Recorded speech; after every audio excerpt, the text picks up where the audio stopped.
Y pues enseguida tenemos la palabra del Señor y les pido que pues así puestos de pie, pues vayamos abriendo nuestras Biblias y pues el hermano, nuestro pastor no está en esta tarde, pero pues seguimos alabando al Señor por medio de la palabra. Les pido que abran sus Biblias a 1 de Pedro, capítulo 5.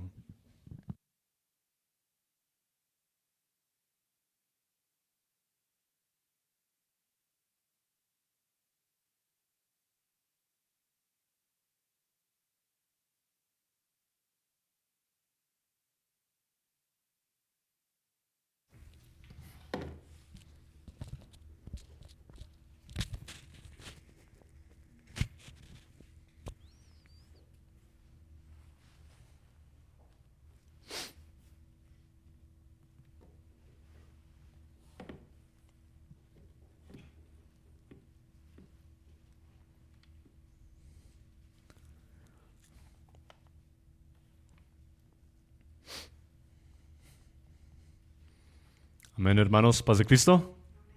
¿Cómo estamos en esta tarde? Bendecidos y en victoria. Amén. Para los que no, pues, se dieron cuenta, pues soy el mismo que estaba allá, pero pues el hermano pues no está y pues hermanos vamos a seguir alabando al Señor a través de su palabra y pues este mensaje es un mensaje que estaba pues contemplando, meditando. Y es algo que pues muy seguido he escuchado muchas enseñanzas sobre este tema. Es un tema muy importante, un tema que moldea a un hijo de Dios a vivir fielmente, dignamente y en la igualdad que Cristo Jesús. Es un tema muy importante, hermanos, que a veces en la búsqueda de intentar a moldear a los hijos de Dios a vivir como Cristo, es un tema que a veces no se toca y pues es algo que podemos ver en nuestras vidas diarias, este tema de humildad. Y vamos a leer una porción de 1 de Pedro capítulo 5, no sino antes orando. Y si el hermano Luis está ahí, pues le pedimos que pues ore. Sí, Amén, hermano, aquí estamos. Amén. Vamos a orar en este momento. Padre, Señor del cielo bondadoso, en este momento, Señor, alabamos tu nombre, lo glorificamos, porque, Señor, usted es digno de toda la gloria y toda la alabanza. A este momento, Señor, tu Hijo, Señor, va a traer la enseñanza, la palabra del Señor, aleluya. Te suplico, Señor, que lo unjas con el Espíritu Santo, Señor, para que esa palabra, Señor, llegue a corazones sensibles, Señor, y puedan, Señor, reconocer que solo hay un Dios grande en el que hay salvación. Y a usted, Señor, le daremos toda la honra y toda la gloria desde hoy para siempre. Amén. Adelante, hermano. Amén. Que Dios bendiga a nuestro hermano Luis, que le deseamos a él y su familia, que Dios lo bendiga y Dios lo guarde siempre. Es muy importante lo que dijo en esa oración, que siempre escuchamos, hermanos, que toque corazones sensibles. Y eso, hermanos, a veces pensamos, pues eso para el que no cree, igual, pero para nosotros que somos hijos de Dios, con más esfuerzo, que nos toque nuestros corazones para poder comprender lo bueno y lo perfecto que es el Señor y el llamado para nosotros. Amén. 1 de Pedro, capítulo 5, versículos 5 al 7. ¿Estamos ahí? Versículo 5, la palabra del Señor dice así, leamos todos juntos, hasta el versículo 7. Versículo 5 dice: igualmente, jóvenes, estad sujetos a los ancianos, y todos sumisos unos a otros, revestidos de humildad, porque Dios resiste a los soberbios y da gracia a los humildes. Humillaos, pues, bajo la poderosa mano de Dios, para que Él os exalte cuando fuere tiempo, echando toda vuestra ansiedad sobre Él, porque Él tiene cuidado de vosotros. Pueden ocupar sus lugares, hermanos. En esos 3 versículos muy cortos, igual que cuando estudiamos la palabra del Señor, que aún en quizás un solo versículo podemos ver las profundidades de las verdades o la verdad de Dios. Y en esta porción de escritura que Pedro escribió, pues es importante reconocer este llamado que una y otra vez repite en las Escrituras. Un llamado para cada uno de nosotros como sus hijos, hijos de Dios, seguidores de Cristo, a someternos unos a otros. Los jóvenes sujetados a los ancianos por el orden en el cual el anciano conoce y ha experimentado y ha sobrepasado muchas más cosas en su vida, a lo cual el joven puede aprender mucho. Los sumisos unos a otros, igual como Cristo manda, que amemos a nuestros prójimos y que no nos consideremos a nosotros mismos, sino que pongamos los asuntos o las consideremos más alto que nosotros a nuestros hermanos. Aquí también dice que nos revistemos de humildad, lo que vamos a ver ahorita más profundamente, de una vestidura al cual el Señor nos permite ponernos, en el cual no se ve como la ropa o el ropaje humano o de la tierra carnal, sino que este revestirnos es algo que viene por medio del Espíritu Santo. Pero en la humildad también se encuentra otro tema. Y lo contrario a la humildad que viene de arriba, viene algo más severo, algo peligroso. Y no es la humildad, sino lo que va en contra de la humildad, que es el orgullo. Pocas cosas son más peligrosas para el corazón humano que el orgullo, y pocas más hermosas que la humildad. Aquí Pedro está escribiendo estas palabras a creyentes que estaban pasando o habrían de pasar por tribulaciones severas. La primera carta de Pedro, donde estamos leyendo, era una carta que fue escrito cuando Pedro aún estaba libre, es decir, no estaba encarcelado, y había pues palabras de que iba a llegar muy pronto una persecución grande a la iglesia contra los seguidores de Cristo. Y Pedro escribió esta carta. En la descripción que podemos ver en este primer capítulo, habla a la iglesia de Babilonia, por lo cual Babilonia es otro nombre para describir a Roma. Entonces estaba hablando, porque había mucho paganismo y muchas cosas donde rondeaba y donde estaba muy activo la persecución y cosas tan horrendas a los ojos de Dios, abominaciones, por lo cual se describía en ese tiempo a Roma, el Capitolio del Imperio Romano, o el Imperio Romano, como Babilonia, un lugar de abundancia de pecado. Y ellos sabían que Nero, quien era el emperador de ese tiempo, habría de comenzar o iba a comenzar una persecución grande, donde los hermanos iban a ser entregados a los estadios delante de los romanos paganos, gentiles, para ser devorados por leones. Físicamente los estaban dando para comerse a los leones. Otras cosas que hacían en ese tiempo que iba a acontecer, que no había acontecido todavía, es que iban a poner a los creyentes dentro del estadios romanos, para combatirse unos con otros, y el que sobrevive pues tiene libertad. Entonces ponían físicamente, realmente, hermanos contra hermanos, creyentes contra creyentes como burla para matarse unos a otros. Y hermanos, es algo muy trágico que acontecía en aquel entonces y ahorita acontece aún más y sigue perseverando esa persecución, como hemos visto y estamos viendo alrededor del mundo. Entonces Pedro está dando este mensaje de humildad. Imagínense que no han pasado por todas esas cosas todavía, pero había sido revelado a Pedro que había de acontecer estas cosas.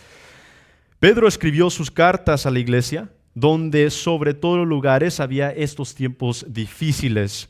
Y la segunda carta de Pedro era una carta escrita ya que Pedro estaba encarcelado y ya destinado a su muerte, por lo cual él mismo atestiga o averigua en la segunda carta, donde dice: debe de cumplirse la profecía que Cristo me dio, que es, ¿cuál? Si sabemos, que cuando estaba comiendo con ellos al lado del mar, le dijo a Pedro que cuando eras joven ibas donde quieras, pero cuando seas mayor o anciano, dices, te van a llevar donde no quieres. Entonces eso fue una profecía de que al fin de su vida lo iban a arrastrar al matadero.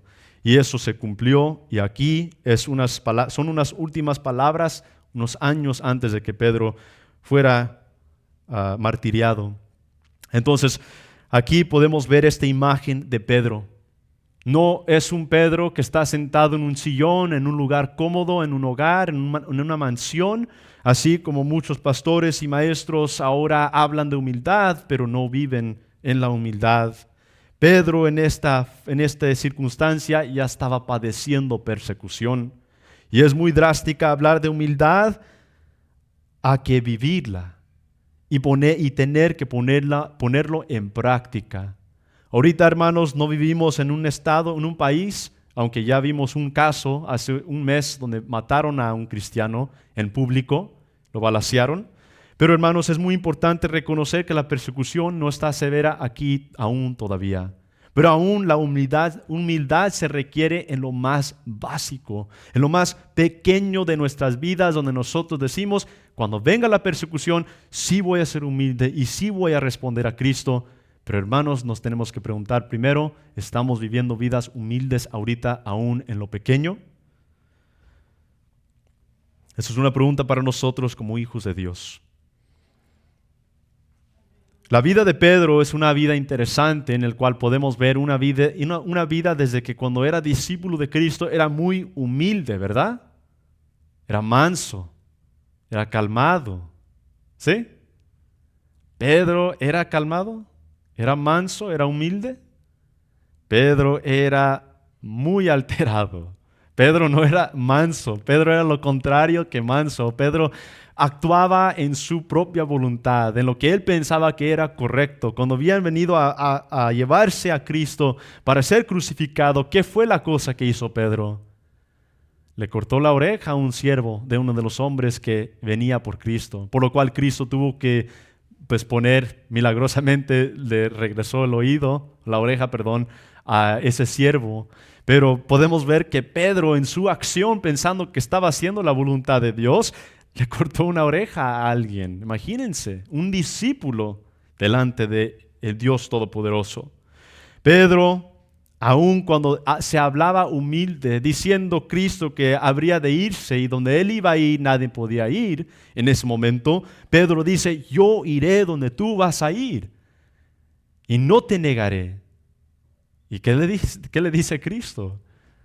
Dice, me vas a negar tres veces antes de que, ¿cómo se dice? El gallo cante. Me habrás de haber negado 3 veces. Y Pedro, no, jamás. ¿Y qué pasa? Es encarcelado, Cristo es tomado para ser juzgado y Pedro está delante de un grupo de personas y una señora lo reconoce y dice, él es un seguidor de Cristo. ¿Y qué dice Pedro? No, yo no soy seguidor de él, ni lo conozco. A Dios, siendo y actuando y hablando como que si fuera humilde, donde tú vas yo iré, Señor. Hasta la muerte, si hasta la muerte iré. Y cuando la muerte vino tocando la puerta, no, yo no lo conozco. Eso, hermanos, es muy drástica de un creyente que era muy inmaduro, que no había recibido el conocimiento pleno de la deidad de Cristo y de la obra de Cristo y lo que Él había hecho por ellos. Pero estas cartas al fin de la vida de Pedro nos revela algo muy drásticamente diferente. Aunque Pedro negó a Cristo 3 veces y en su alteración le cortó la oreja de una persona y todo su carácter era lleno de inquietud y de alteraciones, estas cartas nos presentan algo muy drástico, una madurez espiritual que es alcanzable para cada uno de nosotros.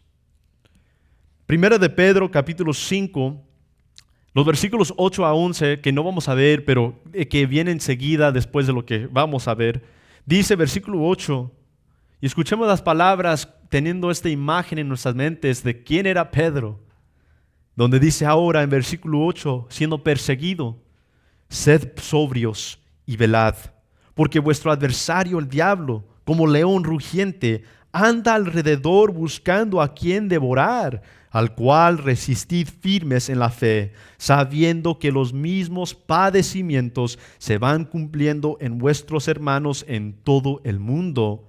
Mas el Dios de toda gracia, que nos llamó a su gloria eterna en Jesucristo, después que hayas padecido un poco de tiempo, Él mismo os perfeccione, afirme, fortalezca y establezca. A Él sea la gloria y el imperio por los siglos de los siglos. Amén. Hermanos, hay un cambio drástico espiritual en Pedro. Y la clave en todo esto, su mandato en todo esto no es esfuércese más, igual como yo lo hacía o como yo lo hago. Dice, humíllense más. El tema de todo este capítulo es que vivamos en humildad. Cuando se requiere poder para luchar y para esforzarnos, no es de esforzarnos más espiritualmente, sino de humillarnos más. Por lo cual Pedro dice aquí, revestíos de humildad. Esa palabra aquí, revestíos o revestirse, significa atarse una prenda en griego. En el lenguaje original significa revestíos, es atar una prenda. Como un siervo que se ciñe un delantal para lavar los pies de otro. Que se prepara y se pone algo para cubrirse, para inclinarse a los pies de alguien más y lavarle los pies. La humildad no es una opción para el creyente. Pedro dice, revestíos como declaración de Dios, porque es el uniforme del reino de Dios. La humildad es el uniforme que cada uno de nosotros debemos de ponernos, revestirnos del delantal humano o carnal al mantal de Dios, de mansedumbre, de paciencia, de corazones abiertos, de humildad eterno. Así es que en estos breves versículos rápidamente vamos a ver 5 puntos. Esos 5 puntos, hermanos, creo que son muy importantes a reconocer el orgullo, no simplemente en el hecho o el aspecto en el cual pues no se debe de hacer porque somos hijos de Dios. Podía ser simple pensar así, pues no debemos de vivir orgullosamente porque un hijo de Dios no debe de vivir así. Pero en estos 5 puntos mi anhelo es que podamos ver la razón de dónde viene el orgullo, porque la palabra nos revela desde el principio que el orgullo no es de Dios. El orgullo es de alguien más. Entonces esos son los 5 puntos que veremos brevemente. Punto 1, el orgullo cierra la puerta a la gracia. Seas creyente o no, para el que no es creyente, la gracia no es dado al que no es receptible a recibir perdón. Es decir, el que no se arrepiente por orgullo no recibe la gracia. Pero de la misma forma, el creyente que se cierra el corazón en momentos instantáneos donde debe de abrir su corazón delante de Dios, también se limita la gracia que nos ha sido dada. Punto número 2, que vamos a ver también en esta tarde, es la humildad abre el corazón. Lo contrario, la humildad abre el corazón a la gracia. Punto número 3 es que la humildad produce gozo y descanso en la alma. Punto número 4 es que el orgullo es la distorsión satánica de lo bueno establecido por Dios. Y punto 5 es cómo humillarnos cada día sin incentivos, sin decir, Señor, si me porto bien, me tienes que dar tal y tal, me tienes que dar A, B, C. No, sin incentivos como Cristo murió por el rebelde, por el enemigo, quien éramos nosotros. Por lo cual la profecía en Isaías 53 dice que nosotros ni lo estimamos, describiendo a cada humano como si estuviera presente en la crucifixión de Cristo, donde dice que Cristo pasaba y le dimos la espalda, volteamos las caras, no le estimamos, no tenía apariencia para verlo, No nos importó, incluso dice que nosotros burlamos, éramos parte de ese grupo, por lo cual Él mismo aún en esa tribulación soportó y murió por nosotros. Amén. Así es que vamos a ver el primer punto rápidamente. El primer punto es: el orgullo cierra la puerta a la gracia. Pedro aquí cita sus palabras cuando dice en el versículo 5, la segunda porción del versículo 5, donde dice: porque Dios resiste a los soberbios y da gracia a los humildes. Pedro cita el proverbio antiguo.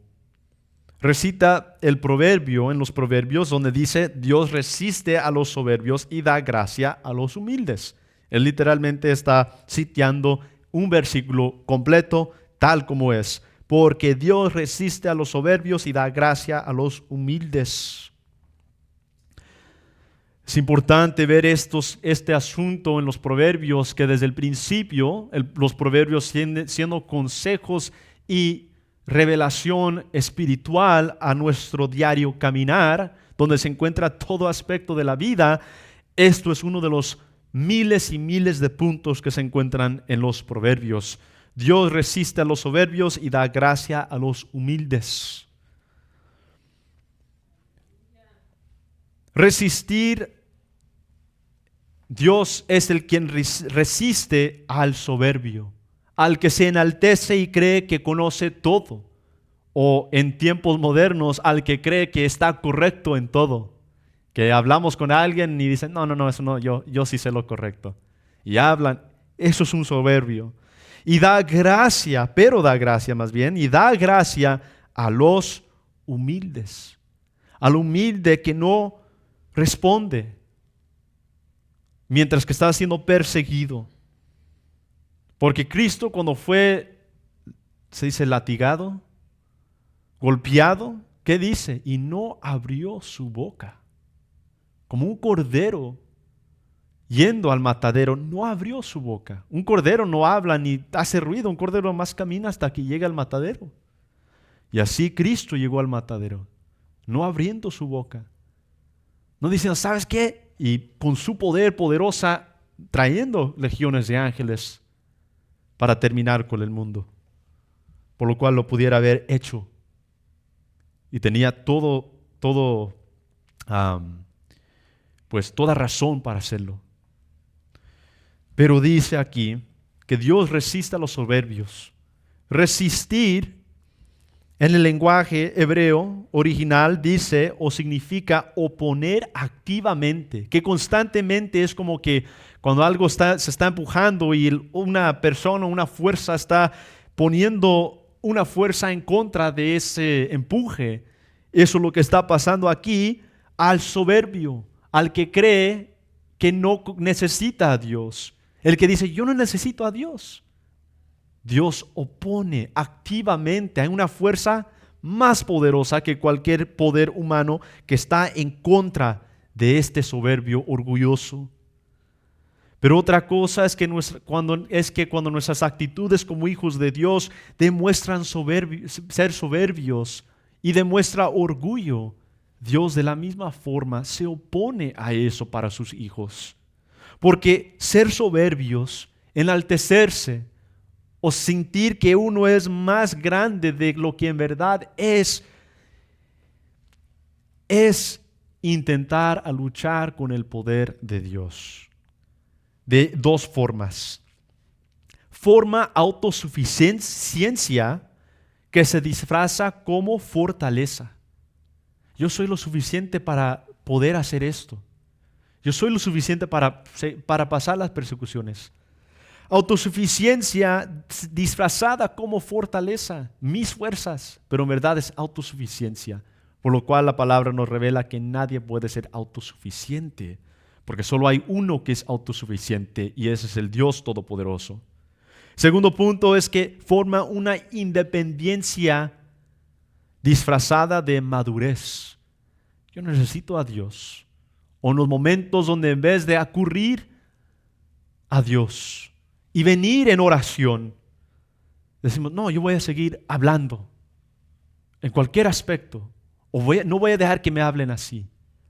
De esos ejemplos forma una independencia, autosuficiencia que nosotros conocemos lo correcto. Y eso se disfraza como firme, madurez. Pero Dios resiste un corazón que vive así. Y las actitudes más de sus hijos cuando se comportan así. El orgullo no es nada leve. El orgullo exilió ¿a quién? De los cielos. A Satanás, a Lucifer. Y a los suyos de los cielos y de la presencia eterna de Dios. El orgullo exilió a Satanás y a legiones de ángeles. Miles y miles, miles de miles de ángeles fueron derrumbados y cayeron del cielo. Fueron lanzados al castigo eterno. Porque el orgullo era ingratitud a quién era Dios y lo que Él hace. No reconoció quién le dio su belleza, por lo cual Ezequiel describe a Lucifer como el ángel ¿qué? Más bello, más hermoso de toda la creación, de todos los ángeles. Y aparte de eso, hermanos, algo que también estaba estudiando y viendo, que se me había olvidado por mucho tiempo hasta que lo leí, dije, se me olvidó eso. Es que Satanás, Lucifer, era el encargado de la música de adoración en los cielos. Él era el líder de adoración en los cielos. Entonces, teniendo posiciones, regalos de belleza tan grandes, en la eternidad no fue suficiente para él.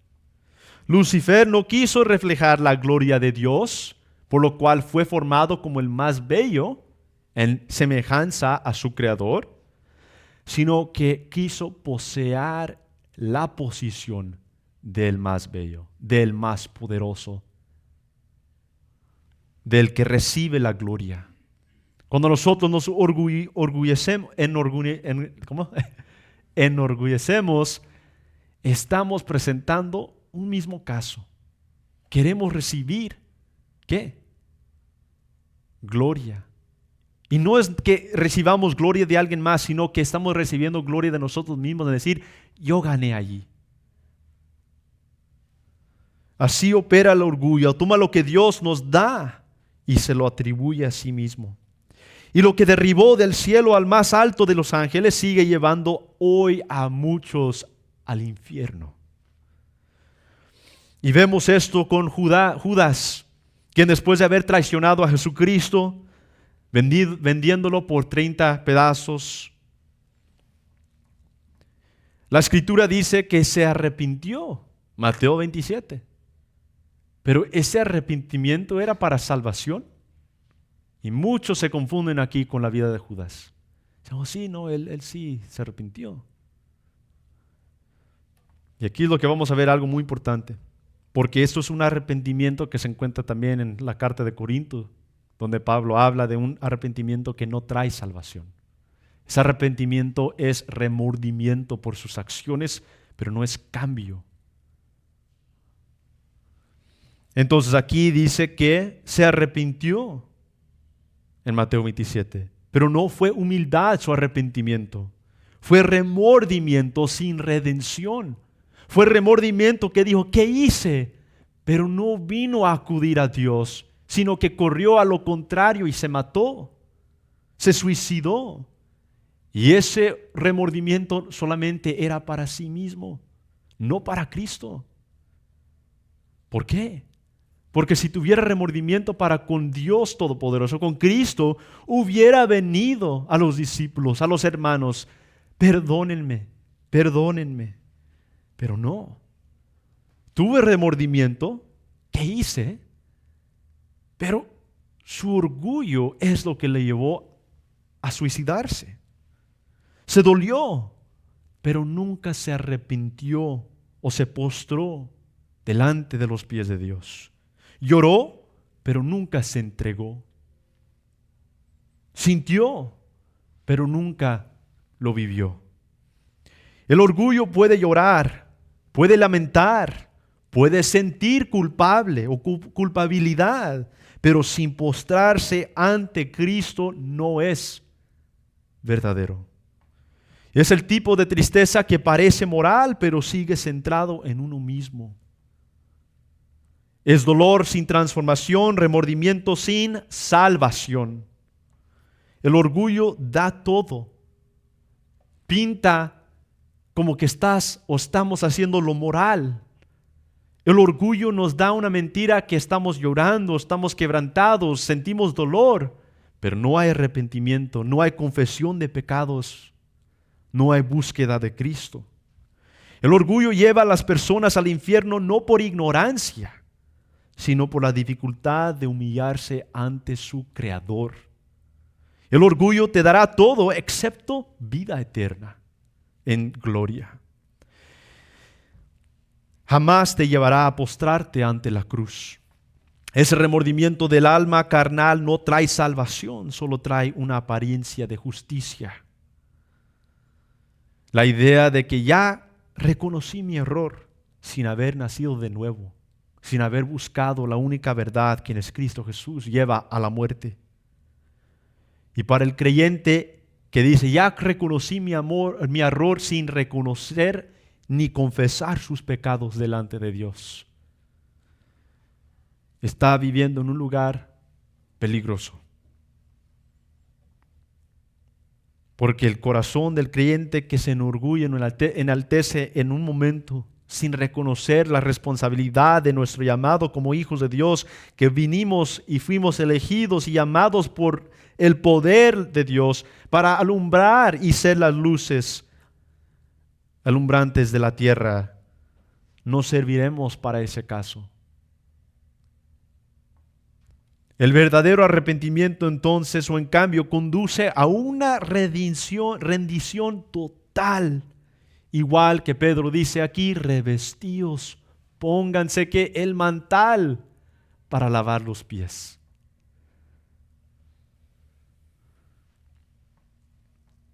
Conduce a una rendición total, a aferrarse a Dios y a reconocer, no puedo salvarme. No puedo entrar al cielo por mis esfuerzos. Y para el creyente, Señor, yo no puedo en esta circunstancia. No tengo la suficiencia poder para hablar y conducir como debo. Ayúdame. Somos débiles, frágiles e incapaces, pero sabemos quién no es débil ni frágil. Aquel que aunque sufrió en esta tierra en humildad perfecta, resucitó con poder eterno y puede levantar al que verdaderamente se humilla ante Él. Así es importante de no olvidar del Señor en todo momento, aún en lo más pequeño, hermanos. Deuteronomio 8:14, Jehová le declara a su pueblo, te olvidaste de Jehová tu Dios, que te sacó de la tierra de Egipto. Y luego continúa en el versículo 17 de Deuteronomio 8, 17 y 18, diciendo, y pensaste que fue tu poder, y eso para examinar, fue tu poder y la fuerza de tu mano la que te sacó de Egipto, cuando tú no podías abrir el mar, ni sobrevivir en el desierto sin la mano de Dios que ordenaba bondad y providencia sobre ti. Cada vez que creemos que fue mi fuerza o yo gané esa discusión, eso es una inteligencia reprobada. Caemos en la misma ingratitud, olvidando quién nos sacó de Egipto, quién nos da libertad para vivir en paz y mansedumbre. Olvidar que no podíamos abrir el mar. Olvidar que la nube, el maná que cayó del cielo y el agua que brotó de la piedra de Horeb vinieron solo por su misericordia y su bondad y su providencia. Cada vez que olvidamos eso, repetimos el pecado del orgullo. Atribuimos lo que solo la gracia divina pudo hacer. Y en vez de vivir en esa gracia, vivimos por alguien más, quien ya no es nuestro amo, quien ya no pertenecemos nosotros a Él. Regresamos en forma a Él, al enemigo. Entonces hay dos caminos para el orgulloso. Solo hay dos caminos para el corazón que se enaltece. Vivir como si fuera Dios, creyendo estar en control de todas las cosas. Ni pensar que mañana quizás no vendrá. Los orgullosos de la tierra dicen, mañana vamos a hacer esto y esto y eso, y bien movidos hasta que se termina de repente. Y otro camino del orgullo es vivir ansiosos, sin respuestas, sin una respuesta. Ansiosos aún siendo creyentes, porque el orgullo impide echar los cargos sobre nuestro Señor, como Él nos mandó. Es un mandato. Pon tu carga sobre mí. ¿Por qué? ¿Qué es pon tu carga sobre mí? La traducción original griega dice, lanza tu carga. Igual que ellos eran pescadores que tiraban el red. ¿Cómo? La red al mar. Lo tiraban con todas sus fuerzas, lo más lejos para agarrar más pescados. Eso es la descripción que Jesucristo usa. Lanza la red de tu ansiedad, de tus preocupaciones, de tus inquietudes sobre mí, porque yo soy manso y humilde. Cuando creemos que todo depende de nosotros, vivimos agotados, sin paz, sin descanso. El corazón orgulloso dice, yo tengo que resolver esto. El corazón humilde dice, Señor, ayúdame en esto. El corazón humilde dice, Dios, cuida de mí, porque yo confío en ti. Santiago 4:6 también nos reitera este mismo punto. Dios resiste a los soberbios y da gracia a los humildes. Al cual llegamos al punto número 2. La humildad abre el corazón a la gracia. Revestidos de humildad no es cortesía ocasional, ¿verdad?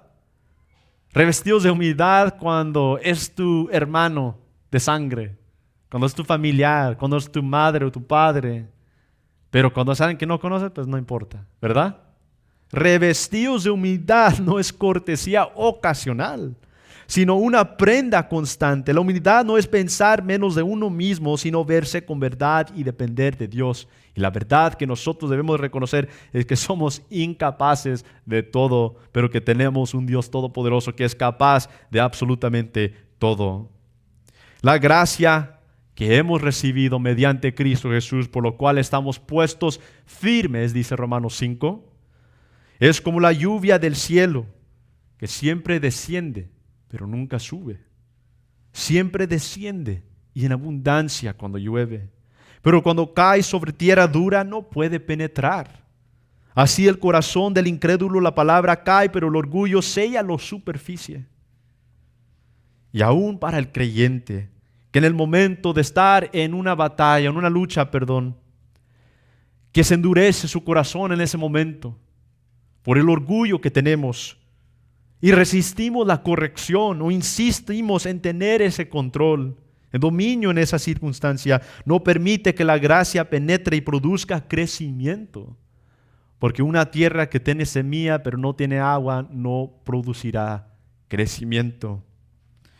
Pero cuando el suelo está blando, quebrantado, la lluvia penetra en los rincones más profundos.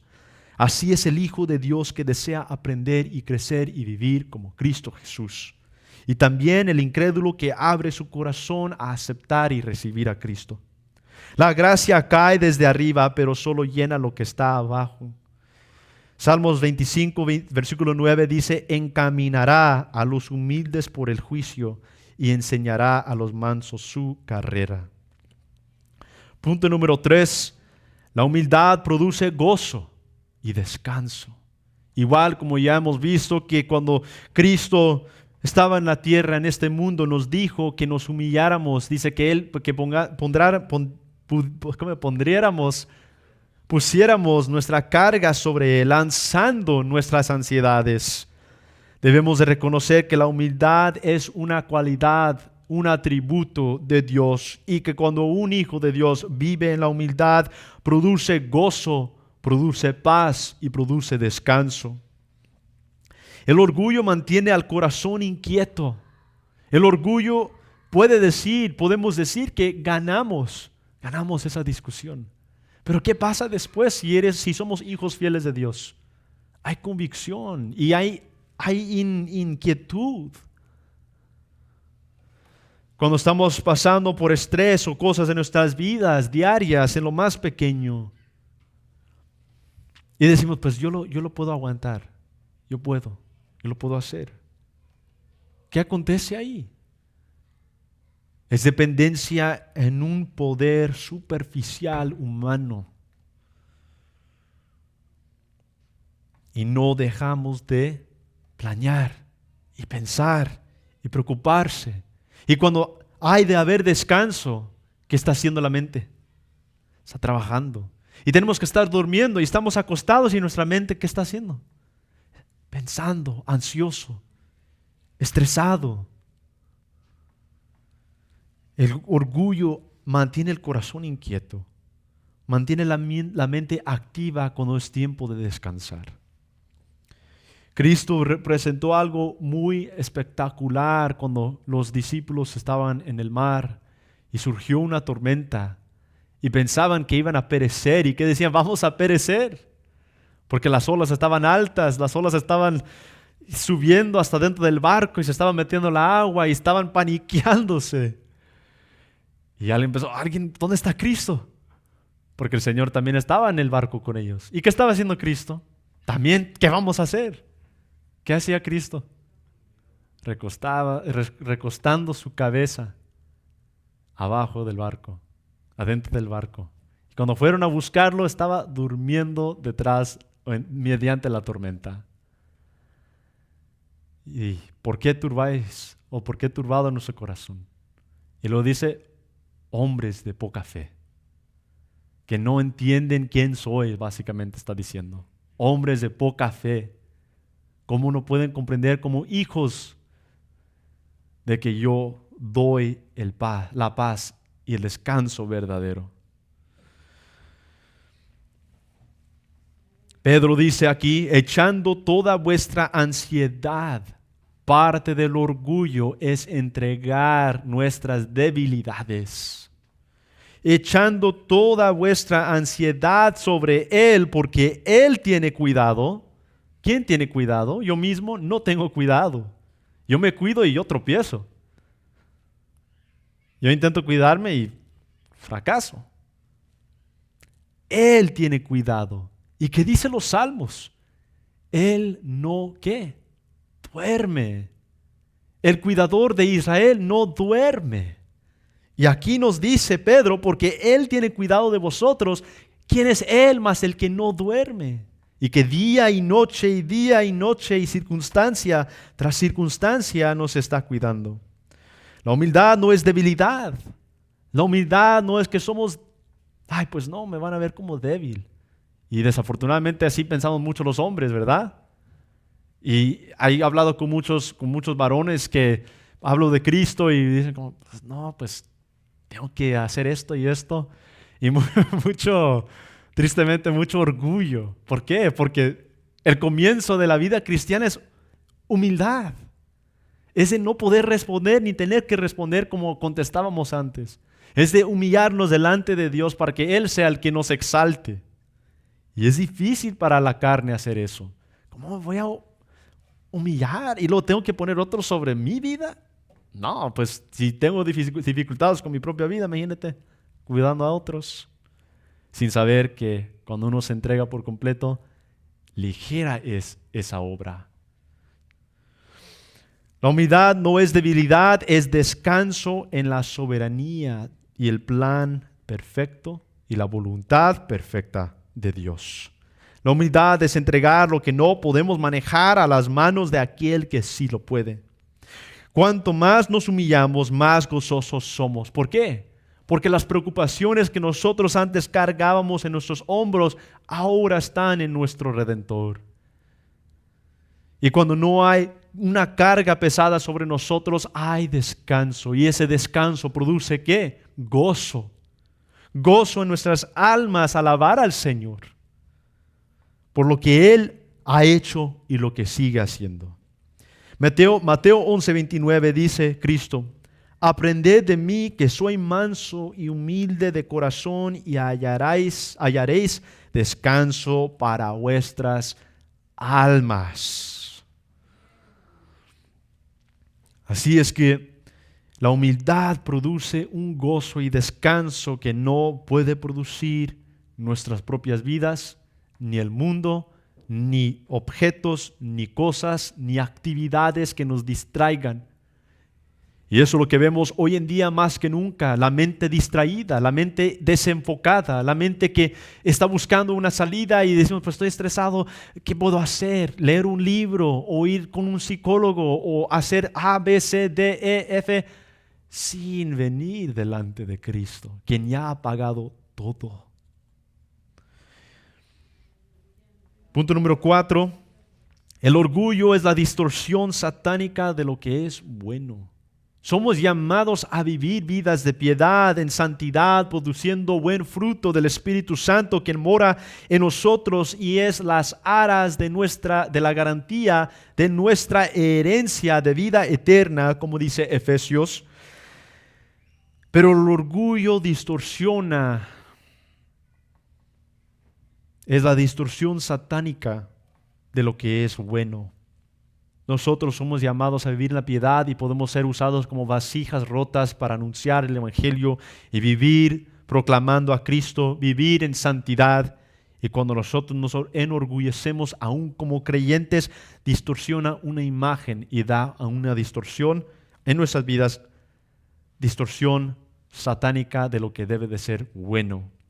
El orgullo es el pecado más antiguo, por lo cual, como ya hemos mencionado, Satanás, Lucifer, lleno de sabiduría y hermosura, quiso exaltarse, y cada pensamiento orgulloso repite esa misma rebelión. Subiré, seré semejante al Altísimo, dice Isaías 14. Esos son los pensamientos de Satanás. Él en su mente decía, subiré y seré semejante al Altísimo. Seré igual que este que me ha creado. El orgullo lleva la firma de Satanás, es su huella. La humildad lleva la huella de Dios. Ezequiel 28 también, en otra descripción, dice, se enalteció tu corazón, Ezequiel 28, 17, se enalteció tu corazón a causa de tu hermosura, de lo que Dios había formado para bueno, para semejanza de Dios. En la semejanza de sí mismo, Dios habla con Satanás antes de ser lanzado del cielo y dice, se enalteció tu corazón a causa de tu hermosura, corrompiste tu sabiduría. ¿Y de quién es la sabiduría? Dios. Corrompiste tu sabiduría que yo te di a causa de tu esplendor, de querer la gloria y el honor. Se enalteció tu corazón a causa de tu hermosura, corrompiste tu sabiduría a causa de tu esplendor. Y eso fue la misma mentira que le ofreció la serpiente a Adán, a Eva y a Adán cuando estaban en el jardín, donde dice, Dios dijo que no pueden comer de este árbol. Seguramente si comen de este árbol, serán como Dios, semejantes a Él, conociendo ¿qué? Lo bueno y lo malo. Y Eva dijo, pues no es tan mal. La misma mentira que Satanás se dio a sí mismo en haber recibido y ser formado y creado de una forma, de una manera especial, no fue suficiente. Y para el humano tampoco. Por lo cual vivimos en esta tierra en la cual vivimos de caos, de peligro, donde todo es temporal y no hay paz, donde hay asesinos y ladrones, enfermedades, todo por orgullo. Imagínense. Entonces el orgullo no es leve. El orgullo hizo una separación en los cielos de los ángeles. El orgullo trajo muerte a la humanidad, al mero comienzo. Nosotros como hijos de Dios no somos llamados a vivir en orgullo, sino en la humildad de Cristo Jesús.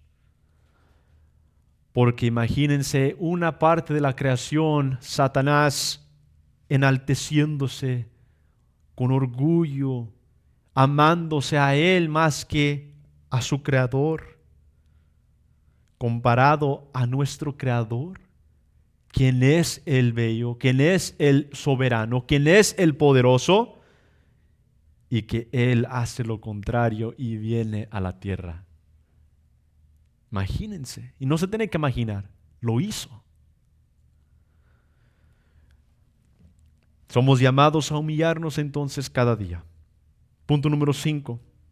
Es nuestro llamado a humillarnos cada día, sin incentivos, y reconocer el peligro del orgullo, la causa del orgullo, de dónde viene el orgullo, pero de dónde viene la mansedumbre y la humildad. Vinimos a Cristo no por recompensa, aunque muchos sí a veces vienen por ciertas circunstancias. Pero vinimos a Cristo no para recibir o recompensa, sino porque vimos la verdad, nuestro pecado, y vimos su misericordia, el perdón. Así debemos seguir cada día, no simplemente cuando venimos a Él, no simplemente el día en el cual nos bautizamos. Solamente el 13 de septiembre de 2015, cuando yo me bauticé, sentí eso y luego ya nos olvidamos. Hace 10 años, que no es mucho, pero también es mucho. 13 de septiembre de 2015, un mes después de que cumplí 18 años, venimos porque vimos la verdad. Pero cuando venimos a la verdad, ¿qué pasó? Romanos 6 nos dice sobre el bautismo espiritual, que fuimos sumergidos en Cristo, juntamente con Cristo Jesús, en su muerte, que en la misma forma que Él ha resucitado, un día nosotros seremos resucitados, pero que en este momento espiritualmente Él nos ha resucitado de entre los muertos. Por lo cual no vivíamos en la verdad cuando venimos a Él, sino que vivíamos en la verdad cuando veníamos a Él y vivimos en la verdad hoy como hijos de Él. Nuestro pecado y su misericordia es una imagen tan grande de esa humildad. La gracia de dar algo a un inmerecedor es la definición de gracia. La palabra dice, la ley vino por Moisés, mas la gracia por medio de Cristo Jesús. Y la gracia es un hecho para un inmerecedor. Yo no merecía nada y aún Dios se entregó. Vimos la verdad, vimos nuestro pecado y así debemos de seguir cada día, reconociendo nuestra fragilidad en esta tierra, reconociendo cuando pecamos y no guardando el pecado, sino confesando porque Él es fiel para perdonar. No negociando. No estamos aquí para negociar con Dios.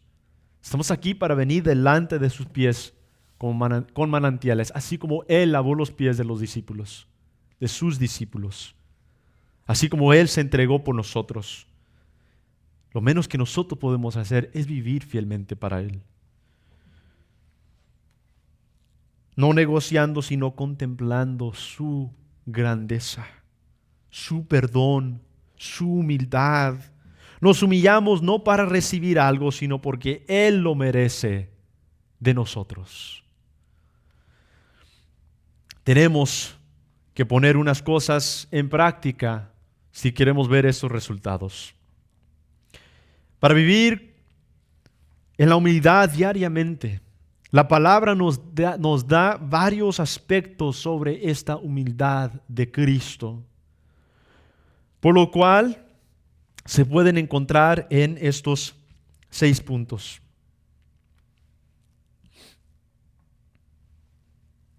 Y estos 6 puntos son confesando nuestro pecado rápidamente, no dejando que hierva la agua y se cocine, más bien. confesando nuestros pecados de inmediato cuando pecamos. Y la batalla que tenemos nosotros como humanos es que cuando pecamos, ¿qué pasa? Hay vergüenza, ¿verdad? Nos sentimos avergonzados delante de personas, nos sentimos avergonzados delante de Dios, y en vez de venir rápidamente delante del trono de gracia para recibir misericordia, corremos a lo contrario y nos escondemos igual que Adán y Eva cuando dice, después de que habían comido del árbol, Jehová apareció en el jardín. ¿Y qué hizo Adán y Eva? Jehová decía, ¿dónde están Adán, Eva? No los veo. Actuando como, pues sí los veía y sí sabía qué había acontecido. Pero como un padre humilde, un padre manso, vino con paciencia y dijo, ¿dónde están? ¿Qué pasó? ¿Y qué estaban haciendo? Estaban escondidos detrás de un árbol. ¿Por qué? Porque reconocieron su desnudez, es decir, reconocieron y entendieron el pecado. Y Dios no los destruyó en ese momento, aunque pudiera, y hubiera hecho un Adán y una Eva nueva que no peque. ¿Pero qué hizo con Adán y Eva? Dice, mató un animal del jardín, un sacrificio, y los cubrió su desnudez. ¿Eso es qué? La gracia de Dios. La gracia de Dios. Entonces confesemos nuestros pecados rápidamente, no defendiendo nuestros errores. Pues yo tuve poca razón. Yo tuve una razón. No, perdón. Perdón. Número 2, sirvamos en silencio. Hagamos el bien sin buscar reconocimiento. Como dice Cristo a los fariseos y a los discípulos hablando, dice, no hagan las cosas en público, no oren en público. Más bien, ¿qué hagan? Vayan a lo profundo, de lo secreto, en sus hogares o donde sea ese lugar, y ahí oren al Señor, donde nadie los vea. Eso es lo que vimos en la mañana. ¿Por qué es mandado o somos llamados a hacer eso? Porque ahí se revelan las intenciones del corazón. Si en verdad estamos orando para recibir gloria, para decir, wow, qué bonito ora este hermano, esta hermana, o estamos orando porque sinceramente reconocemos que somos y estamos quebrantados y necesitados y que necesitamos el poder del Espíritu todos los días. Número 3, escucha antes de hablar. Escucha antes de hablar. Santiago 1:19 dice, esto sabed, mis amados hermanos, que todo hombre sea pronto ¿para qué? Para hablar. Esa es nuestra batalla, ¿verdad? Hablar. Hablar sin escuchar. Concluir cosas sin pensar. Esto sabed, mis amados hermanos, que todo hombre sea pronto para oír y tarda. Igual que a veces llegamos tarde a la iglesia. Tarden. ¿Para qué? Para hablar. Es decir, que aun cuando la persona termina de hablar, si hay una discusión, no es para decir, ya terminó mi turno. Tarda es algo importante. Tardo para hablar es que aún después de que terminen, vamos a examinar lo que dijeron. Vamos a pensar y contemplar y ver los puntos correctos que tienen o ver así, ok, es de contemplar y meditar. Tardo para hablar es ese hecho, esa obra. Así como Cristo, más bien, no habló cuando fue golpeado. Número 4, recibe corrección. Hebreos, en 2 ocasiones, la carta de Hebreos, el libro de Hebreos, nos demuestra algo muy importante donde dice que Dios disciplina a los que ama. Disciplina a sus hijos. ¿Por qué? Porque la disciplina es corrección a un error. Nosotros pensamos que estamos correctos, el Señor disciplina. Igual como hijos de Dios, somos llamados a leer y estudiar y discernir la palabra del Señor para exhortar, para redarguir, para examinar, para corregir, dice Pablo a Timoteo. La palabra del Señor y la verdad es para corregir cuando hay error y faltas. Pero eso no es lo difícil, dar una corrección. Lo difícil es recibir corrección. ¿Y qué pasa cuando alguien trae una corrección? A veces decimos, ya sé, yo ya sé eso, ya sé. ¿Pero hay cambio? Es otra pregunta muy importante. ¿Hay cambio? Podemos decir, yo ya sé. Pero ¿hay convicción para ser transformados en ese momento? ¿Para venir delante de Cristo, del trono? Entonces recibamos corrección. Punto 5, ora con dependencia. Oremos como que nuestra vida depende en ella. Y les voy a decir algo. Y eso es lo que estudiamos en estudio bíblico de los jóvenes el martes. La oración es lo que nos hace vivir y ser creyentes. Y dije un dicho por el pastor John MacArthur, me recuerdo que cuando estaba viendo un sermón de él, y dijo algo muy importante. Dice, donde no hay oración, si no hay oración, dice, no hay creyente. ¿Por qué? Porque mientras la palabra de Dios es Dios hablando con nosotros, la oración es la forma en la cual el Hijo de Dios viene delante de Dios y habla con Él. Y Él escucha. Y Él responde a su tiempo. Entonces debemos orar con dependencia, así como Cristo en toda su vida en la tierra vino y oró el día y noche al Padre. No hubo ni un momento en su vida donde no estaba orando. Y la batalla más grande al creyente y para el creyente es orar. Oramos por costumbre a veces, pero no oramos por dependencia. Dependamos de Dios porque sabemos que nuestra salvación, nuestra vida eterna depende y viene de Él. Y cómo no de hablar con Dios en oración, para que Él sea nuestro amparo y nuestro socorro en cada momento, cada instancia o instante. Juan 15:5 dice, yo soy la vid, vosotros los pámpanos, el que permanece en mí y yo en él, éste lleva mucho fruto, porque separados de mí un poco pueden hacer nada, nada podáis hacer, nada. Y versículo 6, perdona, perdonemos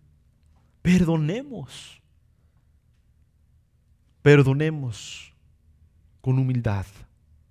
No perdón por hábito, no perdón para hacer nuestro deber, perdón porque reconocemos nuestra fragilidad. Efesios 4:32 dice, antes sed benignos unos con otros, misericordiosos, perdonándoos unos a otros, como Dios.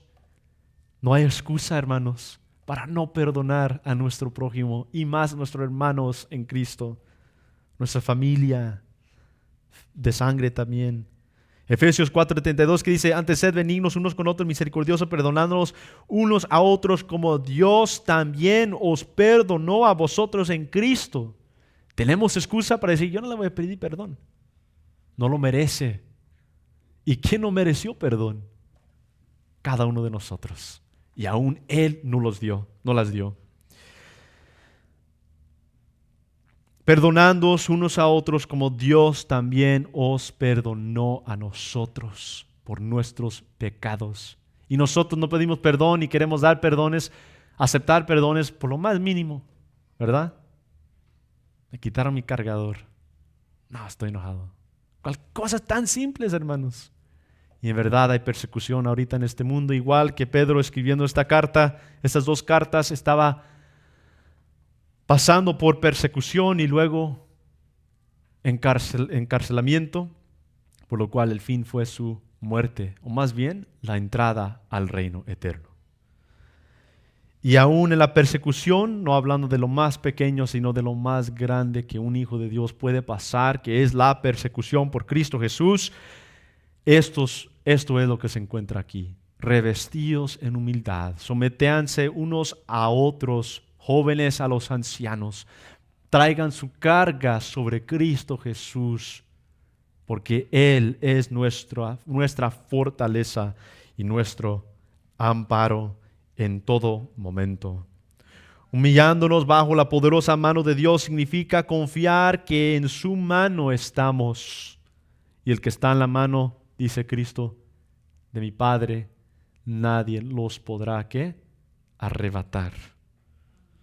Humillándonos bajo la poderosa mano de Dios también significa confiar en que su mano es fuerte y tierna, lo bastante poderosa para sostenernos y lo bastante sabia para exaltarnos en su debido tiempo. El orgullo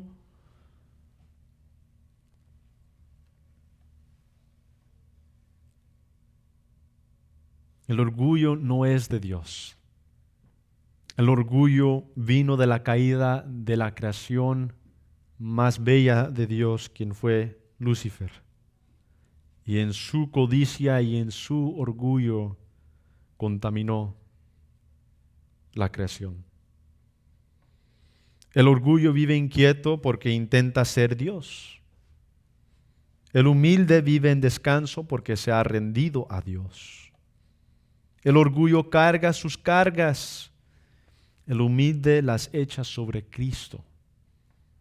El orgulloso no duerme.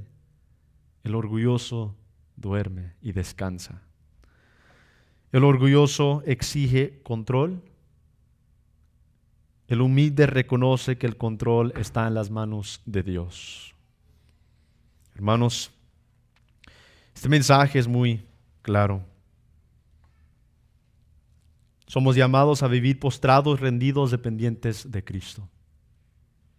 No en nuestras fuerzas, porque en su presencia, delante de sus pies, es el lugar más seguro, más fuerte y más gozoso donde una alma pueda estar por toda la eternidad. Amén. Amén. Y así, hermanos, les pido que se pongan de pie. Vamos a ser despedidos, hermanos, orando. Padre Santo, buen Dios, te damos gracias en esta hermosa tarde por ese privilegio de estar aquí. Te doy gracias, Señor, por este mensaje, Señor. Te doy gracias, Señor, que tu palabra nos habla diariamente, que tu palabra es llena de poder y de verdad eterno, y que nosotros somos llamados a vivir en la humildad tuya, Señor, porque tú eres manso y humilde, no eres orgulloso. Señor, te pedimos